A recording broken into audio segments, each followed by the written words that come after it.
जिस स्त्री के शरीर में ये 9 लक्षण दिखाई देते हैं वह भाग्यशाली होती है। प्राचीन शास्त्रों और ज्योतिष शास्त्र में स्त्री के शरीर के कुछ खास लक्षणों को भाग्यशाली माना गया है। ये लक्षण न केवल उनके जीवन में सुख समृद्धि लाते हैं बल्कि उनके परिवार के लिए भी शुभ माने जाते हैं। आज हम जानेंगे ऐसे 9 लक्षण जो किसी स्त्री को भाग्यशाली बनाते हैं। 1. चौड़ी और चमकदार भौहें। जिस स्त्री की भौहें चौड़ी और समान होती हैं उसे सौभाग्यशाली माना जाता है। ऐसी स्त्रियां जीवन में धन, सम्मान और सफलता प्राप्त करती हैं और घर में सुख शांति का वास होता है। 2.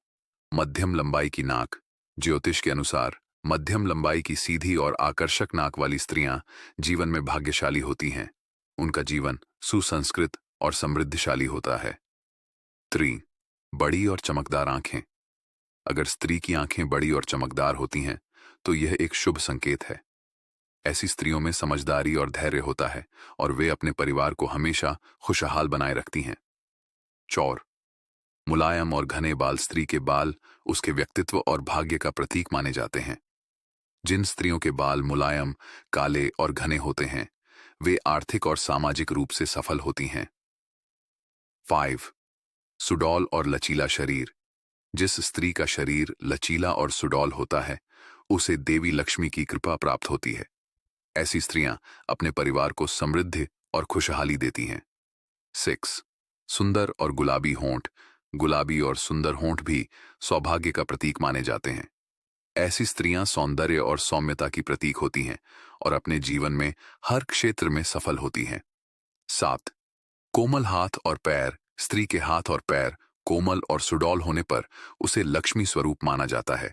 ऐसी स्त्रियों का घर धन धान्य से भरपूर रहता है। 8. माथे पर स्पष्ट रेखाएं। माथे पर स्पष्ट और सकारात्मक रेखाएं भाग्य का संकेत देती हैं। ऐसी स्त्रियों के जीवन में हर मुश्किल आसान हो जाती है और वे अपनी बुद्धिमत्ता से हर परिस्थिति को सुलझाती हैं। 9. सुंदर आवाज। सुंदर और मधुर आवाज वाली स्त्री को अत्यंत भाग्यशाली माना जाता है। वे दूसरों पर अपना प्रभाव छोड़ती हैं और उनके जीवन में सुख शांति बनी रहती है। अगर किसी स्त्री के शरीर में ये 9 लक्षण पाए जाते हैं तो वह न केवल खुद के लिए बल्कि अपने परिवार के लिए भी सौभाग्यशाली होती है। ये लक्षण सिर्फ शारीरिक विशेषताएं नहीं बल्कि उनकी आंतरिक सकारात्मकता और ऊर्जा का प्रतीक हैं।